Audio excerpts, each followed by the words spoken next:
Welcome to Multiple Choice Question 10 of the 2010 Mathematical Methods Exam 2. In this video we will be looking at the solution for this question. A reminder that this video is in no way endorsed by VCAA. Now before I move on, I'd just like to point out that the use of the CAS calculator is an efficient way to approach this question. In fact, it is the only way that we have to carry out some of the required calculations. So for question 10, we are asked the average value of a function f of x equals e to the power of 2x times cos of 3x for x is greater than or equal to 0 but less than or equal to pi is closest to one of the following. And now just an important reminder that a common error that occurs is people confusing the average value of a function, which is what we're asked to find, with the average rate of change of a function. So just make sure that you're calculating the right one.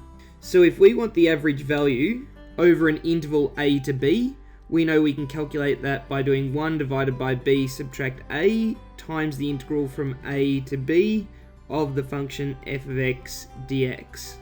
So for this question we're going to have 1 divided by, and the upper bound of the interval is pi, so we're going to have pi subtract the lower value of 0, and then we're going to integrate between 0 and pi of the function e to the power of 2x times cos of 3x with respect to x. And now we must calculate that on a calculator. There's no way that we can actually find an antiderivative of e to the power of 2x times cos of 3x. On the CAS calculator, go into the main menu.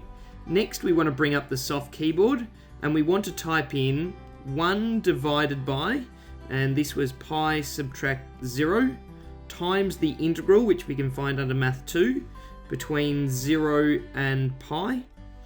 And now the expression was e to the power of 2x times, and just make sure you space out of there, cos of 3x. So that is going to be anti-differentiated with respect to x, and hitting execute, we get this value, and because it says closest to, we're just going to look at the decimal for that, and it gives us negative 26.27. Because it says the average value of the function is closest to, we can use a decimal in this case, and that decimal off the calculator was minus 26.27. So looking at our options, the average value of this function between 0 and pi is closest to negative 26.3. So C is the correct option for this question.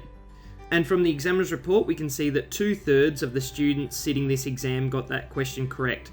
So you could say that it was a reasonably well done question for this exam.